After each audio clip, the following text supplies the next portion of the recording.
2010 Legacies Now was established as part of the bid for the 2010 Olympic and Paralympic Winter Games. It was originally set up to focus on sport and community development and gaining support for the games coming to British Columbia. Back in 2008, we started thinking what we were going to do post-games. And what role would we have? Would we have a role? Should we carry on the model the same way? Should we just close our doors and celebrate with our partners when we succeeded?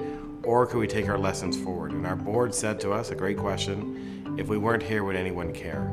So we went out and really started talking to our stakeholders and our partners to find out, would anyone care? And we really found out that we had a bit of a pixie dust that we could bring to the table to help not-for-profits do better work. We knew we were going to shift our business model, but we weren't sure whether we needed to do a full rebrand or not. We thought there may be an opportunity just to drop the 2010 from our name. 2010 Legacies Now would just become Legacies Now.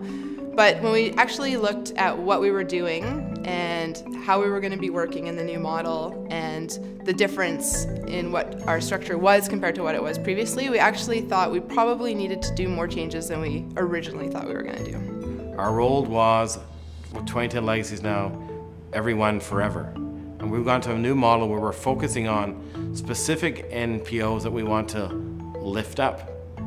And so through that process, we had to really define the shift, and we had to make sure we realized that people understood we were not the old organization. Even though we have the history as 2010 Legacies Now, we're still doing a lot of things differently and wanted to have a strong foundation to build our new culture around. If you can get a brand that you can live internally, so again, when we came up with the name Lift through the process, we could take that and actually embed it in how we do our business. And that really gets people more on board to engage with the company internally, but also gets them to be very proud of where they work, which is critical.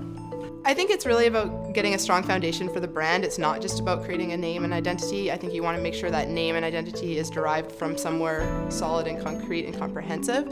And that's what takes the longest time. It's actually understanding who you are as an organization, and then that will help dictate what the name and the identity look like. I think as when we look at the name we landed on and the branding around it, for sure it defines who we are. We as an organization are there to lift the spirits of Canadians across our country from coast to coast to coast. We're there to lift NPOs, to put wind under their wings so they can rise up and do greater and better things. And it's also to challenge us to be better. We have to lift our game to do a better job. So the word lift truly defines who we are, and the if gives us the possibilities to do some amazing work.